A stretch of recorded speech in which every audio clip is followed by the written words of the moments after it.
The future is the same way. It exists even though it has yet to come to pass. We just lack the means to perceive it. Of course, there are those with the power to foresee the future. They simply call it by a different name. Fate. You're quite familiar with that concept, I would imagine. That does kinda make sense. The future hasn't happened, but already exists. Humanity excels at living in the present, but too often we forget the past and neglect the future.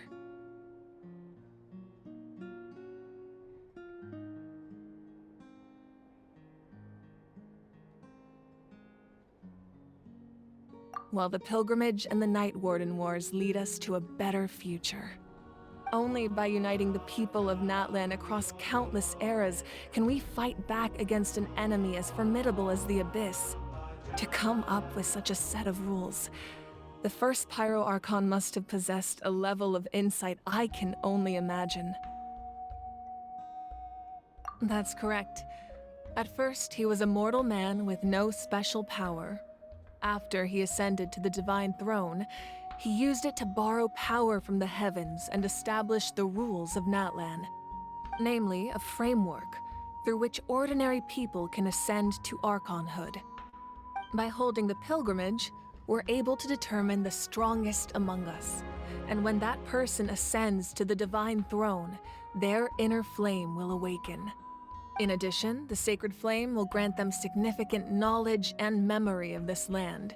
After all, that's how I came to know everything I just told you.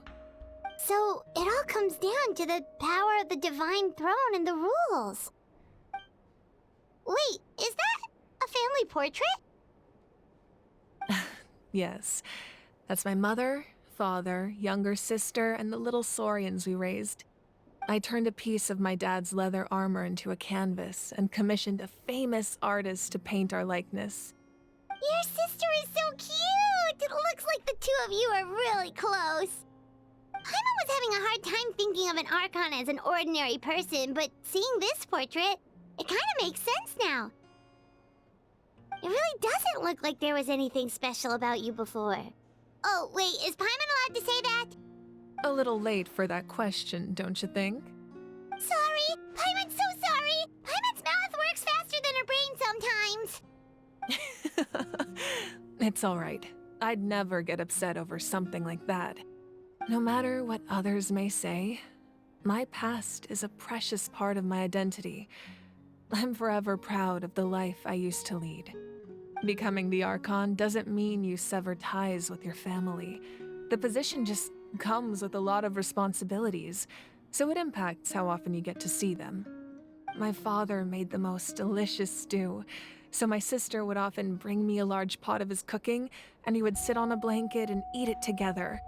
One time, we didn't close the door securely, and the saurians we were raising ran into the room and knocked over the entire pot. My sister immediately burst into tears. The two troublemakers were going for the meat, but when they saw my sister's distress, they froze on the spot.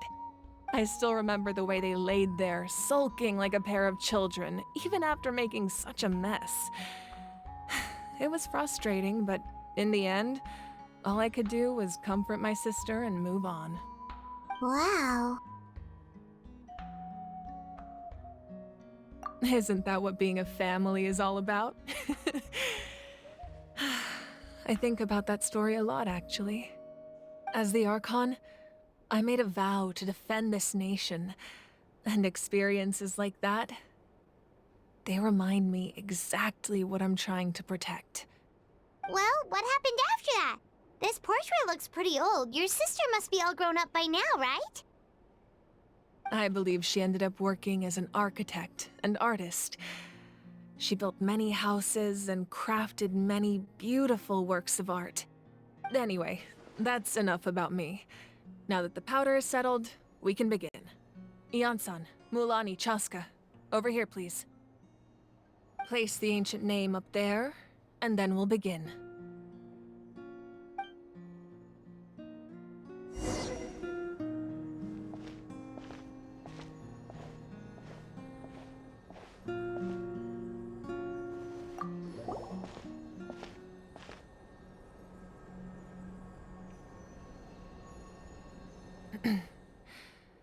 surely as the echoes of life resound through heaven and earth, so too shall our stories remain eternal.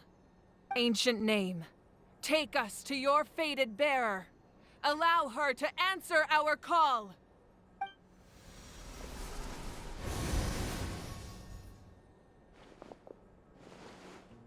Am I hallucinating again? Kachina, are you okay? Huh? I'm not seeing things, am I?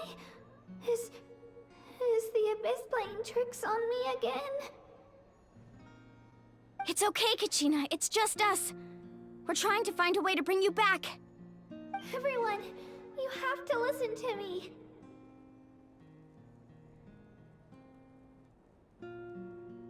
I've been investigating the Night Kingdom this entire time, and I figured out what's wrong. The Wyab is being affected by the Abyss. I was waiting for the Wyab to send me back, but then this really strong monster came in and it almost killed me.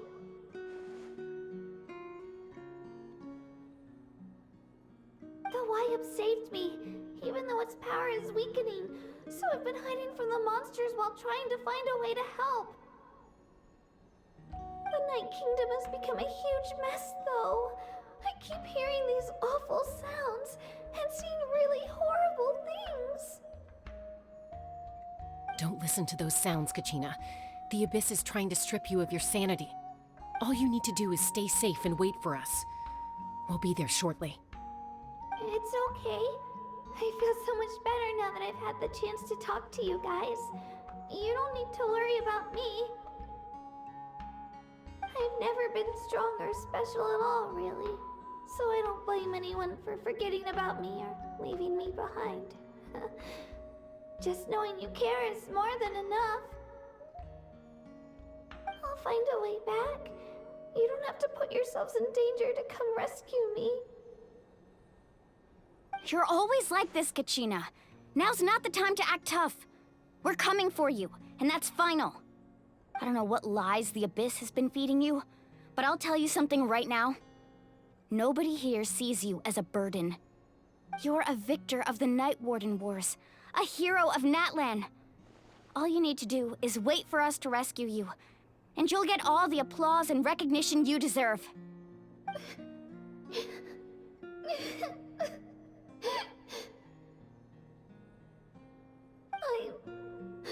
I'm really scared. Everything's so dark and creepy here. And I want to go home. Still, I don't want you to put yourselves in danger because of me. I don't want to hold anyone back ever again. All you need to do is place your trust in us, just like you always have. No one fights alone. We're not leaving you behind. Not ever. Yeah, we're so close. We can't call it quits now. Thank you. Be careful. Looks like we've lost contact. Now comes the most dangerous part. You have to traverse the Night Kingdom in your physical form. This entrance to the Night Kingdom was left behind after an abyssal invasion. Even a brief amount of time inside could expose you to corrosion. I know. I'm prepared for that possibility. All right, then I wish you all the best. I'll tell Koichi to be ready just in case. She's very experienced in dealing with abyssal corruption. That face you just made. Don't tell me you two got into another argument. No, I just feel bad for creating more work for her. I'll go with them too, Archon. The more people, the stronger the party. Thank you so much for your help, everyone. It really means a lot that you're willing to brave these dangers with me. And there's no time to lose, so let's get going. Now that I've lost my power, I won't be able to provide much practical support. But I can still keep an eye on the situation from here. Eon-san, I know it's unlikely, but if you encounter a situation you can't handle... That won't happen. I hope not.